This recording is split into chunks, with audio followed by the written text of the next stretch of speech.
You're fine, you're fine. I've held worse together with less. Frankie Voss said, both hands locked hard over a bleed that wanted very badly to keep going. Somewhere behind her, a monitor screamed a number nobody in the room liked. She didn't stop moving. She didn't stop talking, either. Then, barely audible under the alarm, the woman under her hands went still enough to whisper 4 words. In a language Frankie hadn't spoken out loud in 19 years. To someone who had no idea what those words used to cost her. For exactly half a second, Frankie Voss ran out of anything to say. Nobody in that trauma bay had ever seen her do that. They wouldn't find out why until the end of the shift, and even then, only halfway. Riverside General had one rule everyone agreed on without a memo. If you wanted the real story on any patient, you asked Frankie Voss. Because Frankie Voss could not stop talking if her license depended on it. By the end of that same shift she'd talk her way through a dozen more patients without ever once losing her footing, all but one. Nobody watching her that afternoon had the slightest idea which one that would turn out to be. Neither did she. You've got the good kind of stubborn, she told Mr. Petrosian, 74, refusing his second round of labs. The kind that keeps a person alive past 80. I respect it. I'm also drawing this blood, so let's negotiate the terms. He laughed so hard he forgot to argue. And the blood was in the tube before he remembered he'd meant to. He asked, mid-laugh, whether she'd ever been overseas herself. One of those questions patients ask to keep the conversation going while a needle's in their arm. Once, Frankie said, and something in her voice went flat for half a beat before the joke caught up and covered it. Mr. Petrosian didn't notice. Most people didn't. You're doing the thing again, said Dr. Elliot Cho, catching her at the supply cart before she'd even capped the last vial. Not unkindly. Cho rarely said anything unkindly, which was somehow worse. Being devastatingly charming? Improvising. He held up a chart. Mr. Petrosian's dressing. That's not a technique I've seen taught anywhere. It's a technique that works. Frankie kept restocking gauze without looking up. It's a technique I can't find in a textbook. Which means if it goes wrong, I can't defend it to anyone. I flagged the Delgado case for the same reason last month. You improvise well. That's what worries me. The day it doesn't work, nobody in this building will know why you did it that way in the first place. It worked on Delgado. It did. That's not actually the point I'm making, and I think you know that. He wasn't wrong, and Frankie didn't tell him he was. Because arguing with Cho about paperwork was a fight she'd already had and already lost twice this year. You're annoyingly reasonable, you know that? It's very inconvenient for me. I've been told. Almost a smile, gone before it landed. Noted, she said instead, cheerfully, and moved on before he could say anything else true. A 10-year-old named Deshawn came through with a fractured wrist and a face set for maximum drama. Frankie crouched to his level and offered him a deal. He could scream as loud as he wanted, on the condition that he screamed the alphabet instead of just noise. Because asterisk. Regular screaming is amateur hour, and you look like a professional to me, asterisk. He made it to M before he started laughing too hard to keep screaming, and the wrist was splinted before he noticed. His mother mouthed a silent thank you over his head, the kind Frankie collected without needing anyone to say it out loud. Digging through her locker afterward for a fresh pair of compression socks. She nudged aside an old photograph tucked flat behind the mirror. Just the corner of it. A scrap of white sky and somebody's shoulder. And slid it back out of sight before she had to look at the rest. She kept a running list taped next to it, of the best patient one-liners of the month. Something she'd started 4 years ago, mostly to give her hands something to do between patients. Reaching for a roll of tape a few minutes later, her collar shifted. And a coworker glanced at the old thin scar along her collarbone. What happened there? Bar fight. I won. You should see the other guy's feelings. The coworker laughed and let it go. Because Frankie told that story so easily it never occurred to anyone it might not be the real one. She'd told at least 6 different versions of that story over the years. A bad ex, a rogue mailbox, a particularly aggressive rosebush. and never once repeated herself. Because a good lie, she figured, deserved the same creative effort as a good truth. None of the 6 were true, and none of them were close. Nobody had ever had reason to look for the pattern underneath them. Marisol caught her at the med cart a few minutes later. "Cho give you a hard time again?" "Cho gives everyone a hard time eventually. I've just gotten it more than most. On account of being extremely good at my job in ways that make him nervous." She said it with a grin that dared anyone to disagree, and nobody ever did, because it happened to be true. By the end of the shift she'd made a dozen different people laugh, drawn 4 vials of blood without a single complaint, and left every one of them with no idea that the version of herself they'd met that day was, in every way that mattered, a performance she'd been rehearsing for 19 years. Cho's concern turned into paperwork by that afternoon. A formal note in Frankie's file about procedural deviation, polite, precise, entirely defensible on its own terms. He handed it to her himself instead of leaving it in her box, which she appreciated more than she let on. "You're not being punished," he said. "I'm documenting a pattern so that if it ever gets questioned, I can say I addressed it. I know what you're doing, Elliot. I've had worse things filed on me by better bureaucracies." She said it lightly. She meant it too. Better bureaucracies than Riverside General? One eyebrow went up. "That's a low bar and you still cleared it. You'd be amazed what clears it." She signed the note without reading it twice, because she already knew what it said and disagreeing wouldn't change a word of it. Marisol caught her in the break room 20 minutes later. "For what it's worth, I've watched you do things on instinct that other nurses wouldn't try with a manual open in front of them. I don't think he's wrong to notice. I also don't think you're wrong to keep doing it. That might be the nicest sandwich of a compliment and a warning anyone's ever handed me at this vending machine." Frankie bought them both a bag of pretzels she didn't really want, just to have something to do with her hands while she decided not to say anything else. "You ever think about slowing down?" Marisol asked, not unkindly. "Even a little?" "Constantly. Then somebody codes and I remember I don't actually know how." Frankie said it like a joke, the way she said most things that were true. And Marisol let it sit there without pushing, because that was the deal they'd made without ever discussing it out loud. She covered a double that day without complaint. A teenager came in with a broken ankle from a skateboard stunt and wanted, more than anything, for nobody to tell his mother exactly how it happened.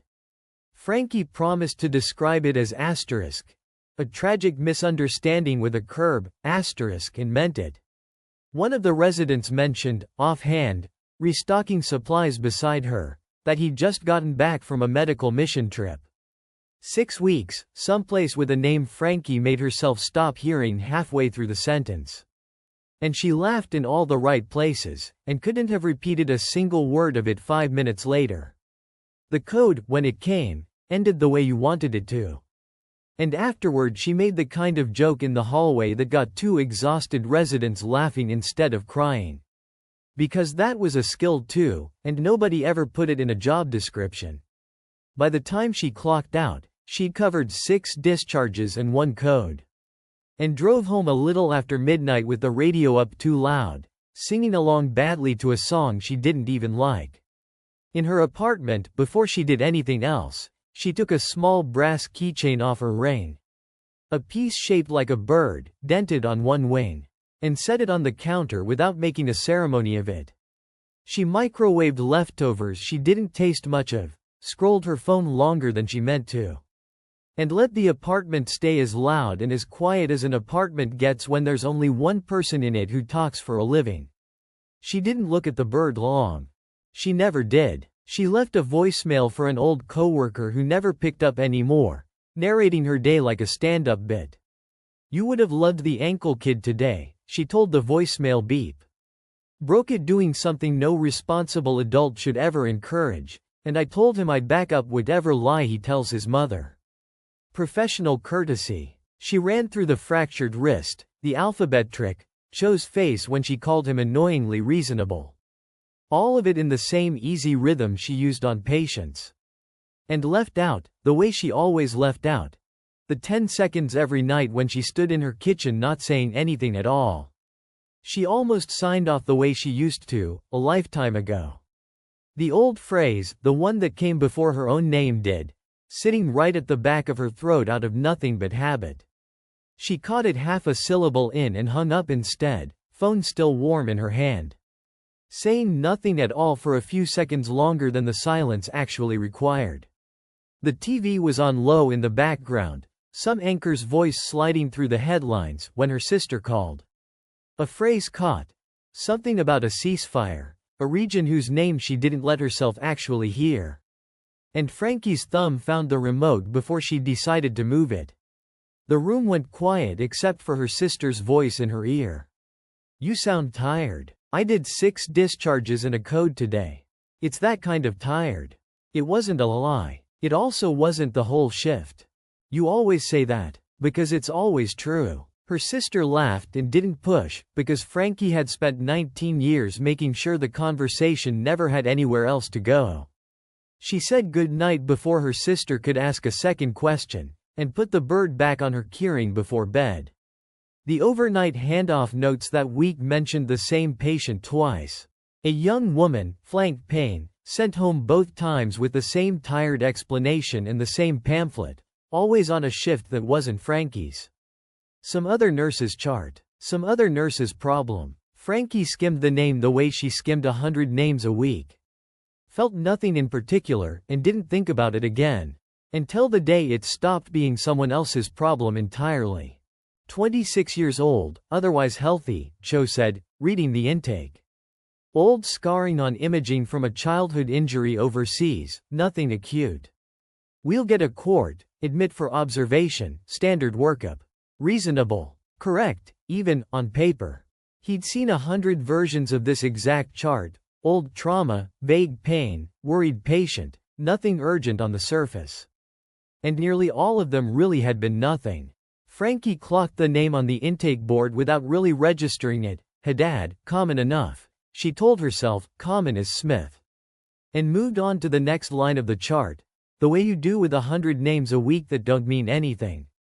Story of my life, Layla said, half a laugh, wincing as she shifted in the hallway chair. Old injury, new doctor, same pamphlet. Cho reviewed the old imaging himself, twice, the way he reviewed everything twice. There's a retained fragment near the pelvic vessels from whatever caused the original injury. It's been stable on every scan for 18 years. Nothing here tells me today is different from any of those other times. It was a fair read of the evidence in front of him. And a doctor who'd ignored 18 years of stable scans in favor of a hunch would have been the reckless one, not the cautious one. Layla worked in marketing, of all things, a fact she delivered like a punchline every time. Which means I spend my days making things sound more exciting than they are. And today that skill is being wasted because this pain is genuinely exciting on its own merits. She'd come to the States with her father when she was 8, grown up 2 states over. And had the kind of easy, quick humor that made Frankie like her within about a minute. The specific, dangerous kind of liking that made Frankie's hands go very careful without her fully noticing why. There was something in the rhythm of it, the setup and the pivot, the dry landing. Something Frankie hadn't heard in a long time and couldn't quite place, not consciously, not yet. She filed it away the way she filed away everything she didn't want to look at directly. Frankie took her vitals with her usual running commentary. Your blood pressure's better than mine, which is either a compliment to you or an indictment of my life choices, I haven't decided. And got a real laugh out of Layla twice in under a minute. Something in Layla's breathing caught, small and quick, when she shifted her weight on the chair. Frankie's eyes went to the monitor out of pure reflex, found nothing the numbers agreed was wrong, and let it go. Almost let it go. You do this with everyone? Layla asked, amused despite herself. Only the ones I like. You're currently in the top tier.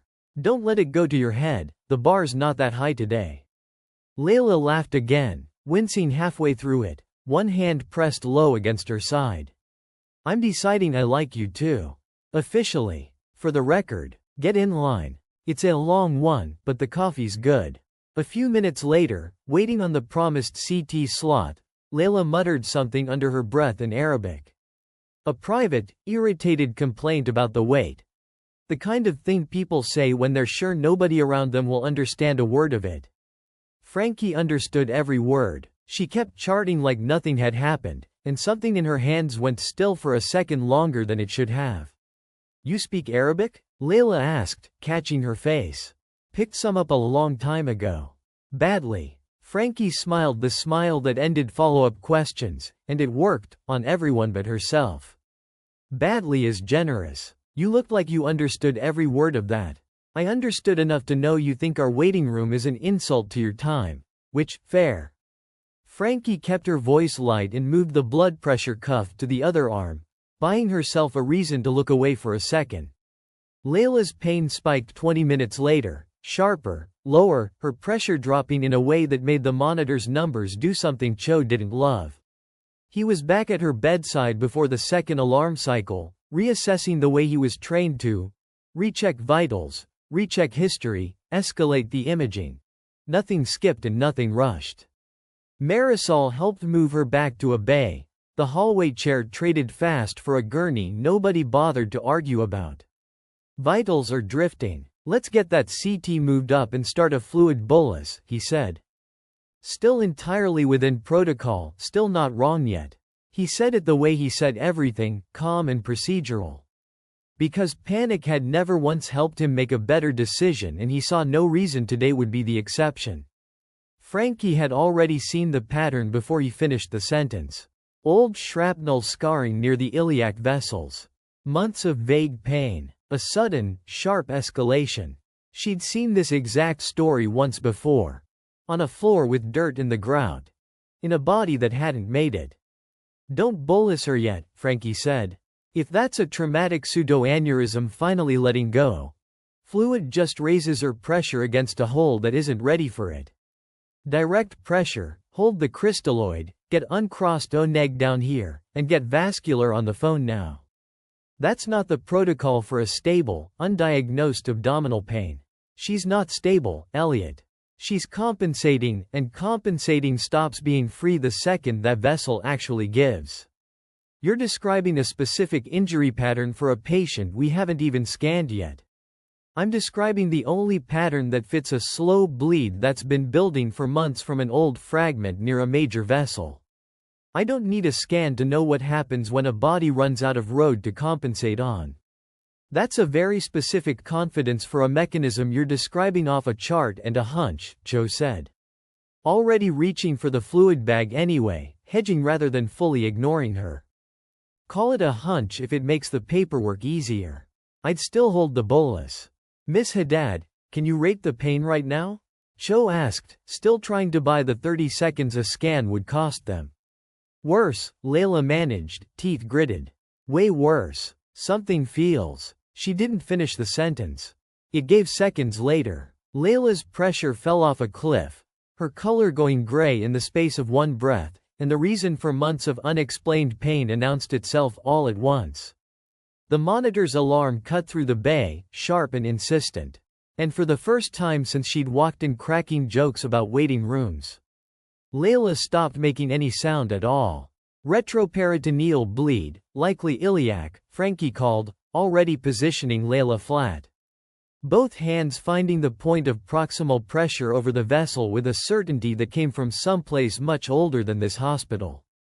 It's external compression and it's barely a real thing, but it's the only thing standing between her and the vascular suite. So somebody get a hand on this with me in the next 10 seconds and get vascular on the phone, not a CT slot. 2 large bore lines, type and cross, and get me 4 units of O-neg in the room, Cho snapped to Marisol. And then, to Frankie, sharper than she'd ever heard him. "If you're wrong about the mechanism, we're withholding volume from a patient who needs it. If I'm wrong, you overrule me in 90 seconds when the numbers say I'm wrong. If I'm right, we just kept that vessel from blowing all the way open before anyone gets a hand on it." "Elliot, 90 seconds. Cho hesitated exactly 1 second. The length of a man deciding whether to override every rule he'd built his whole career around trusting. And then put his own hands where Frankie told him to, his jaw tight, his eyes never leaving the monitor. Barely audible under the alarm, Layla's lips moved, not English, 4 words, murmured to nobody in the room at all. Frankie's hands went still for exactly half a second. She knew that phrase. She'd heard someone else say it once. Tracing a scar with one finger. A lifetime ago. In a tent with a dirt floor. Then her hands were moving again, because they had to be. And nobody else in the room had time to notice she'd stopped at all. Permissive hypotension, Frankie said, not asking. Keep her pressure just high enough to keep her talking, not high enough to blow that vessel wider. I know it looks wrong. It's not wrong. TXA, now, and I've done this exact thing on a floor with worse tools than we have on this cart. How do you know that's actually what's happening in there and not something I'd catch on a scan in 6 minutes? Because I've seen this exact injury before. Old fragment, same location, same slow bleed for months before it lets go all at once. I wasn't guessing, Elliot.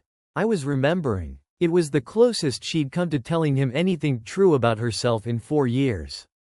And she said it fast enough that it barely counted. Layla's eyes rolled toward the sound of their voices, unfocused, one hand scrabbling weakly at the rail. Am I dying? She said, not really a question, the words slurring at the edges. No. Frankie's voice didn't move even a fraction from where she'd had it a second earlier. You're bleeding somewhere I can control by hand, which is a much better sentence than the one you're imagining. Stay with me. Tell me literally anything. Favorite bad movie? Worst haircut you ever had? I don't care, just keep talking. Cho keeps arguing with you, Layla managed, half a laugh dissolving into a wince. He's very committed to the bit.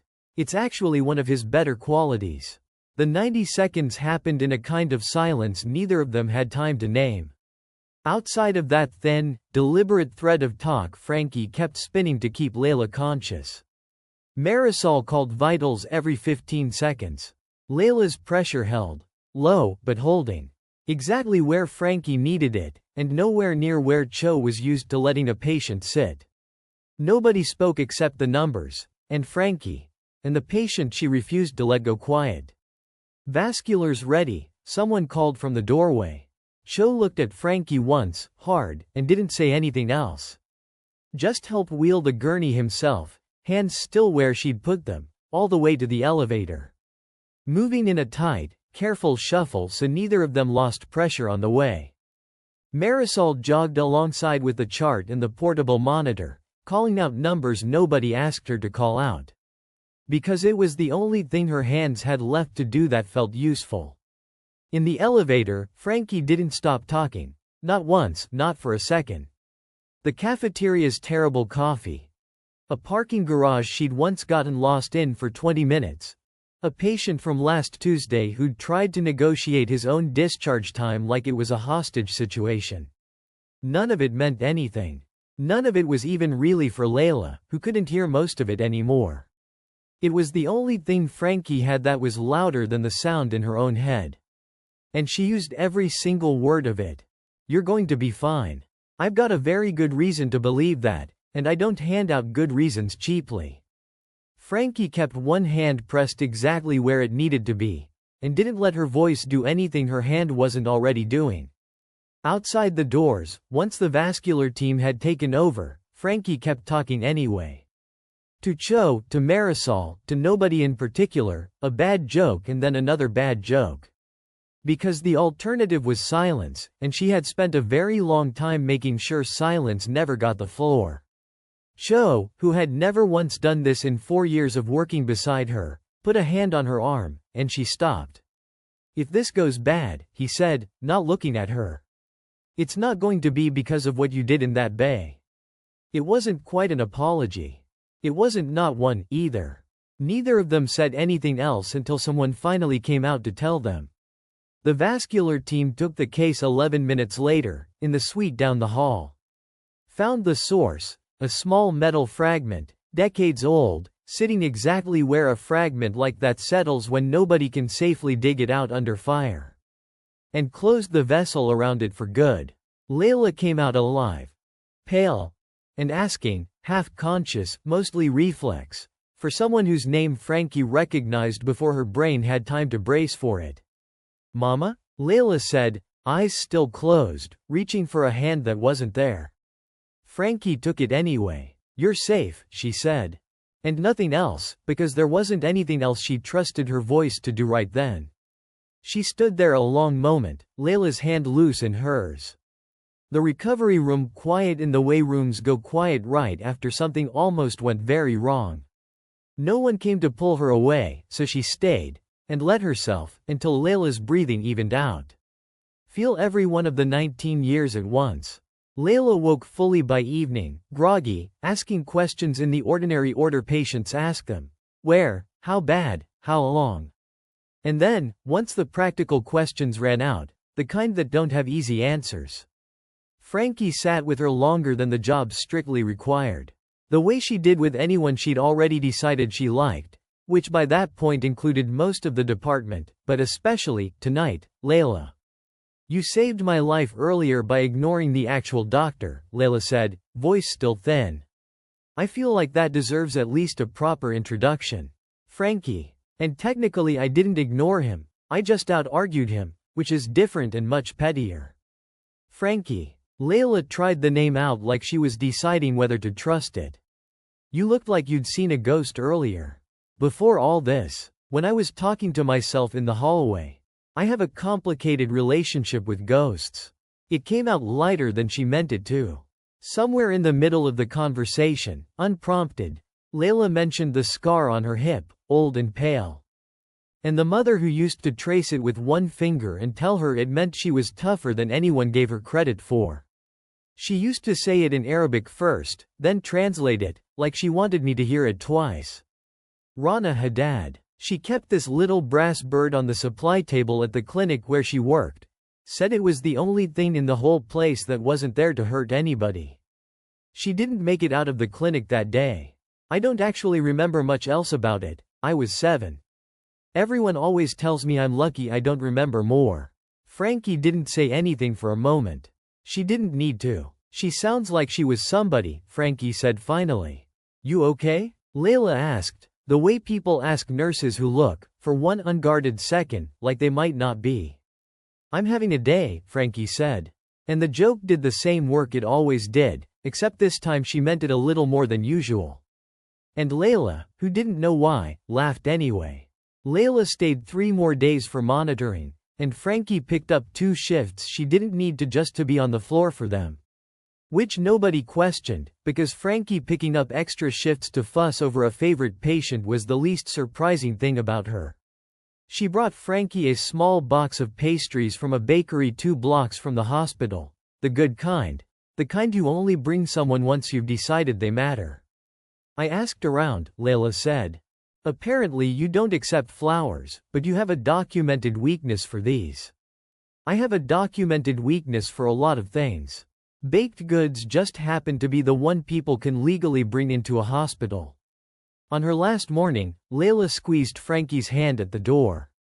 "Whatever you're not telling me, thank you for it anyway." "Don't thank me. Thank whoever taught me to read a bad bleed. I just showed up for the shift."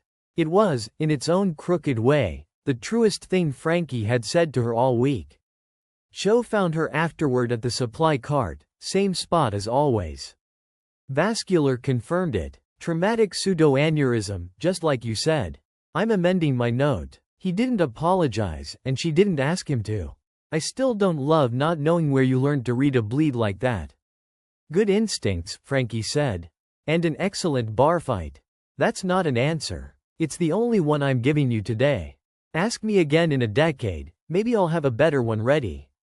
Cho studied her for a second longer than usual, the way a man does when he's deciding whether to let something go or file it for later. "For what it's worth, whatever you're not telling me, it clearly works. I'm not going to pretend I love not knowing. But I'm also not going to pretend today would have gone better my way. For what it's worth, Elliot, you weren't wrong to file that note.